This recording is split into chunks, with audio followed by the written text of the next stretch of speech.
네, 북한의 5차 핵실험 이후에 가뜩이나 좋지 않았던 남북 관계가 더욱더 꽁꽁 얼어붙고 있습니다. 이런 가운데 북한은 국제사회의 우려와 압박에도 불구하고 핵 도발에 사활을 걸고 있는데요. 네, 과연 어떤 해법이 필요한지 고민해 보겠습니다. 동북아 평화협력연구원 전현준 원장, 그리고 자유민주연구원 유동열 원장 두 분 모셨습니다. 어서 오십시오. 네. 네, 안녕하세요. 일단 명절 잘 보내십시오. 예, 감사합니다.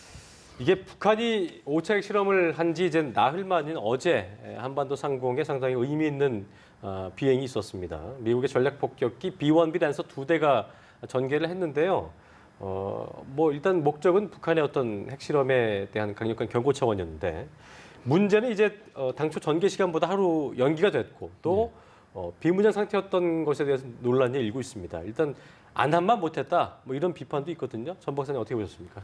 예, 말씀하신 대로 일단 그 북한에 대한 강력한 경고, 무력 시위적인 차원이 있습니다. 예. 북한이 계속해서 핵 개발을 하고 또 뭐 선제 공격까지도 사실 자기들이 하겠다는 그런 이제 위협을 하고 있는 상황 속에서 네. 비온비는 아시다시피 핵탄두를 장착해서 폭격할 수 있는 그런 가공할 만한 그 무력이거든요. 예. 더군다나 이제 괌에서 2시간 이내에 평양을 공격할 수 있는 그런 무기입니다. 이런 것을 통해서 북한의 그러한 이제 섣부른 불장난을 제어하겠다고 하는 그런 목적이 있었던 것 같고, 둘째는 이제 우리 한국에 대한 안보 공약이랄까요? 오바마 대통령이 지금 확장 억제를 계속 강조하고 있지 않습니까? 네. 북한이 만약의 경우에 핵을 사용한다든가 또는 다른 미사일로 공격할 그런 징후가 있다든가 했을 때 거기에 대해서 충분히 선제 공격할 수 있는 방어력을 갖춘 우리 무력이 있다. 한미 동맹이 튼튼한 거고 그렇기 때문에 한국이 계속 지금 핵 그 무장론 물론 이제 정부 차원은 아닙니다만은 민간 예. 차원에서 핵 무장해야 된다. 또 미국의 그 전술 핵을 다시 도입해야 된다. 그런 주장들이 지금 계속 나오고 있지 않습니까? 이제 그런 것들을 좀 무마하기 위해서 한미 동맹의 그 튼튼함을 보여주기 위한 그런 이제 두 가지 목적이 있었던 것 같은데 예. 말씀하신 대로 뭐 구체적인 어떤 폭탄도 싣지 않고 또 왔다가 그냥 한반도 좀 대충 상공만 그런 느낌이었어요. 이렇게 예. 선회했다가 돌아감에 따라서 우리 여론이 좋고 좋지 않은 것 같습니다. 이게 한미 동맹이냐? 언제까지 미국을 믿고 우리가 이렇게 그 손을 놓고 있을 것이냐? 그렇죠. 우리 핵을 갖자. 이제 그런 분위기들이 이제 고조되고 있는 것 같습니다만은 뭐 저는 이제 물론 이제 그런 면도 있지만 역시 한미 동맹은 튼튼한 거고 사실 미국이 가지고 있는 이 전술 전략 핵무기는 약 7만 5천 개 정도 된다고 그러거든요. 네. 북한이 설사 몇십 개의 핵무기를 갖고 있다 손치더라도 만약에 선제 공격을 했을 경우에 정말 한미 연합 전략에 의해서 북한은 이 지구상에서 없어지는 그런 결과가 오는 거거든요. 따라서 우리는 한미 동맹을 믿을 수밖에 없고 그런 것을 강화할 수밖에 없다 그렇게 생각합니다. 네. 뭐 일단 이에 대해서 북한은 군사적 도발이다, 경거망동하지 말라 이런 식으로 비난을 하고 있습니다. 이거 적반하장 아닙니까?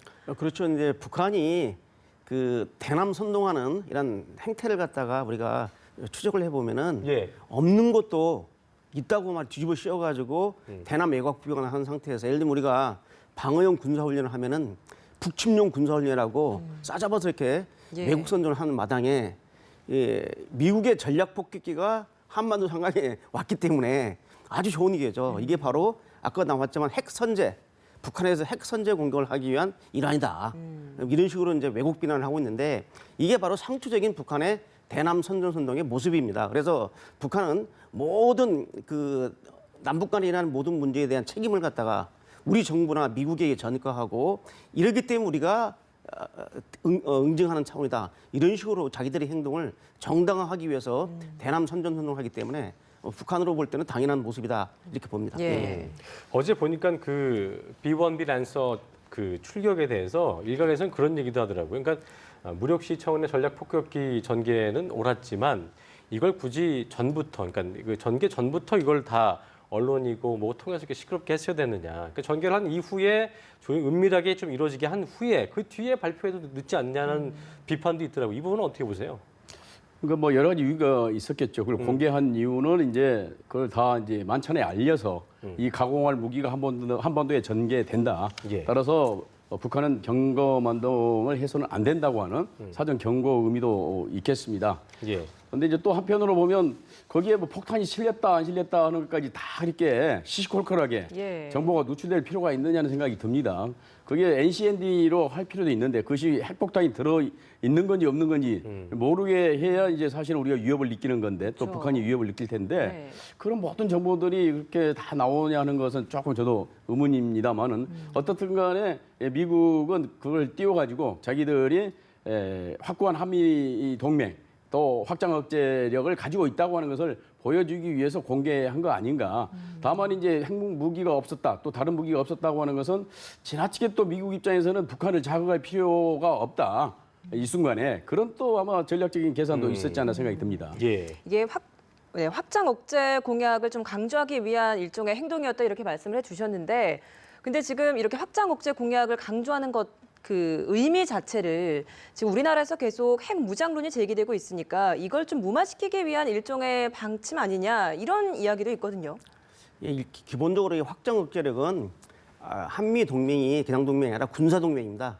동맹 중에 가장 강한 게 밀리터리 얼라이언스 군사 동맹인데 한미 군사 동맹 관계에서 이 북한의 핵실험으로 한반도의 안보가 위협을 받기 때문에 확장 억제를 강조하는 것이고, 핵무장은 이것은 전적으로 우리 대한민국이 결정하는 문제지만은 지금 이 상태에서 핵무장을 하는 것이 어떠한 의미가 있냐면은 첫째는 이 군사적으로 문제가 있고요. 두 번째는 이제 국제 외교적인 문제가 있습니다. 또 우리 내부적인 갈등. 지금 사드 배치도 더 난리인데 우리 정부가 핵을 무장한다면 지금 어떻게 되겠습니까? 그래서 이런 종합적인 것을 고려해야 되는데 예. 지금 이제 미국으로서는 이 전술핵이 있거든요. 이 전술핵이 있는데 사실상 그 1950년대 배치됐던 이 전술핵이 91년도에 그 남북 그 소위 기본합의를 채택하고 그 다음에 그 소위 그 한반도 비핵화 공동선언을 하면서 한국에 있던 전술핵을 미국으로 철수시켜 버렸어요. 네. 이게 이제 전략적 오류였다는 게 지금 밝혀지는 거죠. 예. 그러니까 공포의 균형을 맞추려면은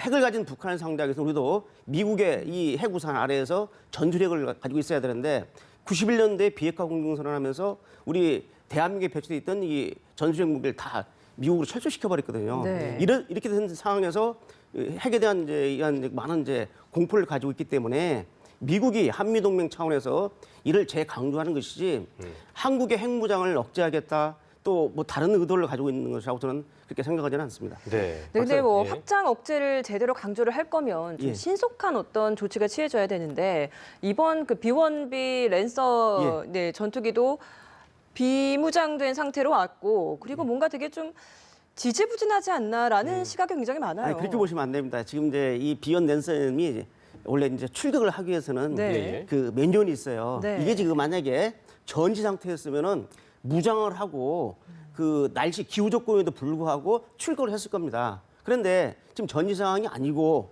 그렇기 때문에 매뉴얼에 따라서 이제 비무장을 하면서 이번에는 한 4시간 걸렸는데 마 2.0으로 오면요 2시간 만에 옵니다 한반도에. 네. 근데 이번에는 최대 속력을 안 내고 왔어요. 그래서 2대가 왔는데 한 4시간 정도 소요되는 걸로 제가 알려지고 있거든요. 그래서 일종의 이러한 비상시에 대응해서 미국이 소위 테스트 이제 실험을 하는 것이다라고 생각하는 차원이고, 정말 이제 북한이 우리를 공격한다든지 공격 징후가 보이면은 바로 당연히 무장을 해서 마 2.0의 최대 속도로 막아주고 북한을 응징하는 것입니다. 그래서 여기에 대해서 자꾸 문제를 제기하는 것은 한미 간에 한미 동맹의 이간질을 시키는 그러한 그 작은 그 움직임이 될 수 있기 때문에 좀 신중해야 된다고 생각합니다. 예. 네. 중국의 속내도 좀 궁금합니다, 박사님. 이게 네. 저희가 아까 헤드라인에서 있었던 얘기는 이제 오차 핵 실험에 대해서 새로운 유엔 안보리 제재 결의를 채택해서 더욱더 강력하게 압박도 해야 되고 핵미사일 개발은 억제된다는 데는 동조를 하면서도 어제 전력 폭격기 전개하니까 이거는 또 괜히 이렇게 해서 어떤 자극하면 안 된다라고 얘기를 했거든요. 그렇습니다. 그러니까 네. 어떻게 보면 그 말 자체가 되게 모순이거든요. 그러니까 이런 건 어떤 중국의 입장이라고 우리가 속내를 좀 들여다봐야 될까요? 그러니까 중국의 인식 태도를 보게 되면은 사실 북핵 문제라고 하는 것은 근본적으로는 미국과 북한 간의 문제다. 더 나아가면 미국의 문제다. 미국이 주도적으로 해결해야 될 문제지. 자꾸 중국에다 떠넘기느냐. 우리가 무슨 이를테면 해결사냐. 그런 식의 반응을 지금 하고 있거든요. 그러면서 이제 북핵 문제 해결을 하기 위해서 제재도 하지만 말씀하신 대로 안보리 제재를 또 더 강력하게 해서 핵 개발을 못하도록 해야 되지만 그 근본적인 문제가 되고 있는 북미 간의 대화도 필요하다. 그래서 한반도 평화협정과 뭐 비핵화라든가 이런 걸 가지고 대화를 해야 된다고 하는 것이 기본적인 그 중국의 입장이거든요. 그러니까 예. 어떻게 보면 이율 배반적이죠. 한편은 제재로 하면서 또 한편은 대화를 해야 된다고 그렇게 얘기를 하기 때문에 이율 배반적인 생각인 것 같기는 합니다만은 어떻든 중국의 입장 또 일종의 그러니까 북한을 전략적 자산으로 생각을 해서 북한을 어느 정도는 두둔해야만 되는 그런 운명적인 그런 입장이 이제 어우러져서 그런 모순된 행동 말이 나오고 있지 않나 생각이 됩니다. 예. 네. 지금 국제사회가 초강력 대북 제재를 진행을 하고 있는데도 불구하고 북한의 그 나선 특구는 북적이가 있다고 해요. 이게 뭐 좀 숨통 구멍이 좀 있는 게 아닌가 싶기도 한데요. 실효성이 없는 건지 어떤 건지 아니 어떤 그게 겁니까, 아닙니다. 이게? 지금 예. 그 제가 AP 통신의 내용을 읽어보니까 예. 지금 그 올 1월, 2월 핵실험과 또는 그 장거리 인공위성 발사 실험이죠. 유정한 이거에 대해서 이제 대북 제재가 시작됐는데 대북 제재 내용에는 생필품은 포함이 안 돼 있어요.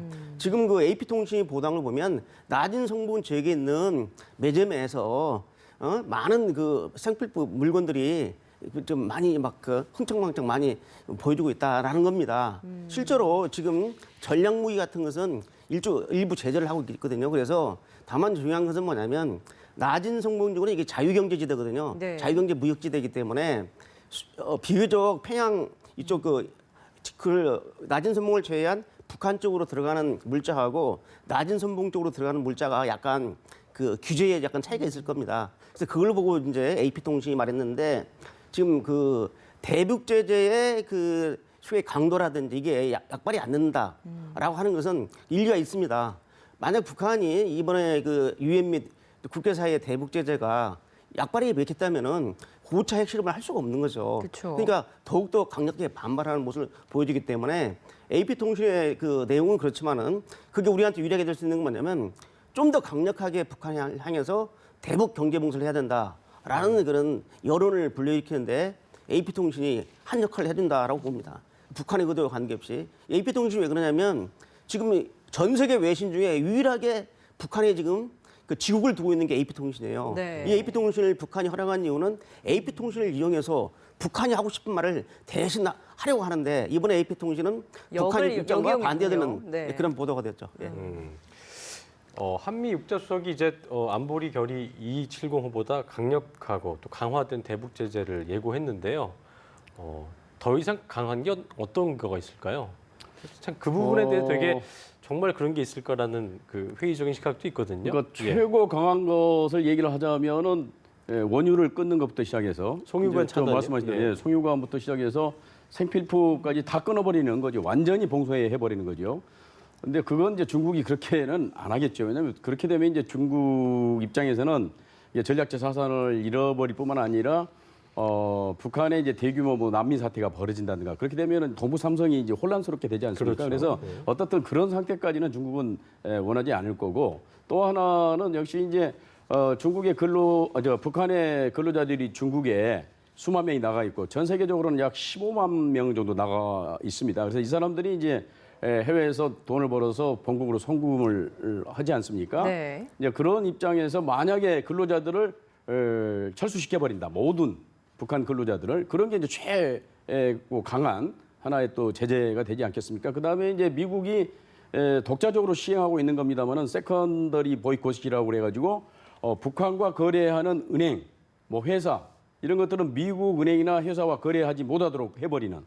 그래서 중국 기업들이 정말 결정적인 타격을 입을 수 있는 이제 이러한 제재까지 이제 고려할 수 있는데 과연 이번에 안보리 제재가 새로 나온다고 그래도 과연 이러한 초강수가 과연 나올 수 있을까? 러시아나 중국이 그걸 찬성할 수 있을까? 박사님도 좀 회의적으로 보시는 거죠? 그것은 좀 어렵습니다. 그러나 지금 왕이가 얘기했다시피 새로운 대북 제재를 또 강구한다고 그러니까 예. 2270호보다는 강도가 높은 그동안에 예외적으로 놔뒀던 그런 분야들이 이번에 제재에 다시 포함되지 않을까 그렇게 생각이 됩니다. 어떤 게 네. 추가되는지 좀 지켜봐야겠네요. 그렇죠? 좀 지켜봐야 될 것 같습니다. 네.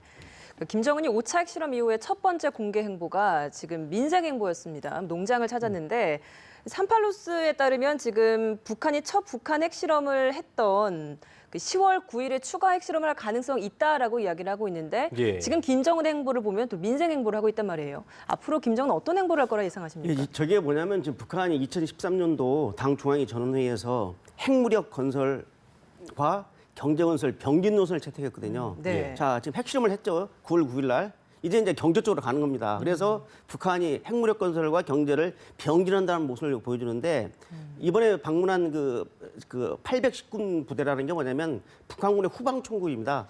후방총국은 뭐냐면 북한군의 모든 물자를 보급해 주는데 우리 같으면 군수사령부 같은 역할입니다. 거기에 이제 1106호라는 것은 뭐냐면 연구소는 이게 북한의 그 품종, 이게 콩이라든지 옥수수라든지 벼의 품종을 종자를 개발하는 연구소입니다. 네. 예. 작년에도 2015년 8월 12일 날도 김정은이가 저를 방문했거든요. 다시 방문해서 김정은이가 경제 문제에 치중한다. 또 우리 북한 주민을 위한 애민정신, 먹는 문제 해결하겠다는 것을 보여줌으로써 핵건설, 핵무력 건설을 갖다 희석시키고 경제 쪽으로 나가고 다시 또 밑에서는 제6차 핵실험이라든지 또는 탄도미사일 발사 같은 대남 도발을 할 가능성이 높습니다. 네. 끝으로 전 박사님께서 유 원장님에 대한 그 지금 의견을 조금 더 한번 좀 거들어 주시죠. 예, 한번 참고해서. 예, 하신다면. 뭐 비슷한 얘기입니다. 지금 김정은이는 이제 5차 핵실험까지 끝내서 사실상 소고량과 경량화까지 다 해서 미사일에 탑재해서 쏠 수 있는 그런 정도의 지금 핵무기를 만들었다는 거 아니겠습니까? 예. 그래서 이제 자신만만한 그런 입장에서 이제는 경제다.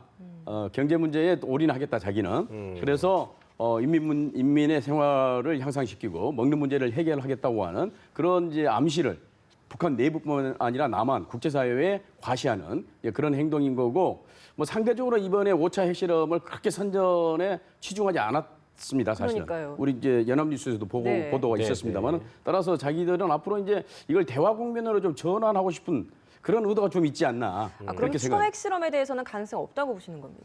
추가 핵실험 가능성은 항상 열려 있는 거죠. 그러니까 당장에는 상황이 뭐, 예. 그렇죠. 상황이 여의치 않으면 언제든지 6차, 7차, 8차, 9차까지 하겠죠. 그렇지만 이제는 국제사회의 제재가 너무 또 심한 그런 상황으로 올 가능성이 있고 그래서 예. 이제는 일종의 뭐 담담 타타라고 할까요? 이제는 강공으로부터 온건으로 전환하는 그런 수순을 받고 있는 것이 아닌가 그렇게 생각이 됩니다. 통제 불능의 정신 상태다. 박 대통령이 이런 말을 했었는데 과연 김정은이 어떤 행보를 볼지 저희가 관심 갖고 지켜봐야 될 것 같습니다. 지금까지 전현준 동북아 평화협력연구원장을 유동열 자유민주연구원장과 함께했습니다. 고맙습니다. 고맙습니다. 감사합니다.